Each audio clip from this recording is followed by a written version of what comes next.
மகாபாரதம் என்பது உலகின் மிகப்பெரிய காவியங்களில் ஒன்று. பாண்டவர்களுக்கும் கௌரவர்களுக்கும் இடையிலான அறப்போர் மற்றும் வாழ்வியல் தத்துவங்களை விளக்கும் இந்த இதிகாசத்தை விரிவாக பார்ப்போம். 1. காவியத்தின் தொடக்கம். குருவம்சம். மகாபாரத கதை சந்திரவம்சத்தைச் சேர்ந்த சாந்தனு மகாராஜாவிலிருந்து தொடங்குகிறது. சாந்தனுவின் மகன் பீஷ்மர் தன் தந்தைக்காக திருமணமே செய்து கொள்வதில்லை என்று சபதம் ஏற்கிறார். சாந்தனுவின் மரணத்திற்குப் பிறகு அவரது வாரிசுகளான திருதராஷ்டிரன், பார்வையற்றவர் மற்றும் பாண்டு ஆகியோர் அரியணை ஏறுகின்றனர். கௌரவர்கள் திருதராஷ்டிரன் மற்றும் காந்தாரியின் 100 மகன்கள். தலைவன் துரியோதனன்.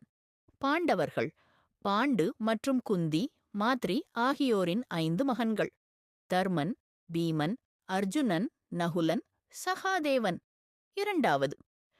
பொறாமையும் சதியும். பாண்டவர்கள் சிறுவயது முதலே வில்வித்தை மற்றும் வீரத்தில் சிறந்து விளங்கினர். இது துரியோதனனுக்கு மிகுந்த பொறாமையை ஏற்படுத்தியது.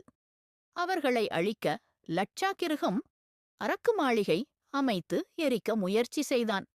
ஆனால் பாண்டவர்கள் அங்கிருந்து தப்பித்து மறைந்து வாழ்ந்தனர்.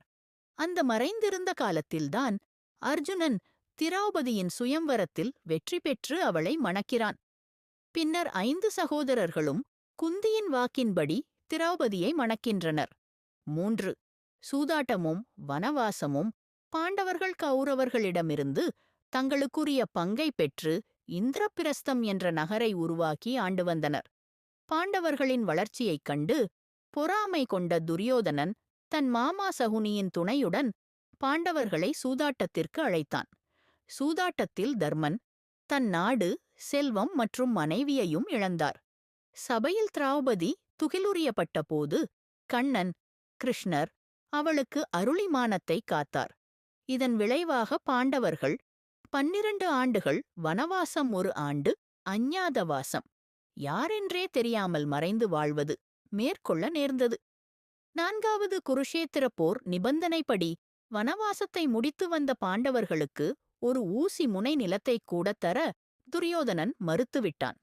சமாதானம் பேசச் சென்ற கிருஷ்ணரையும் அவன் அவமதித்தான். இதனால் போர் தவிர்க்க முடியாததானது. குருஷேத்திர போர் 18 நாட்கள் நடைபெற்றது.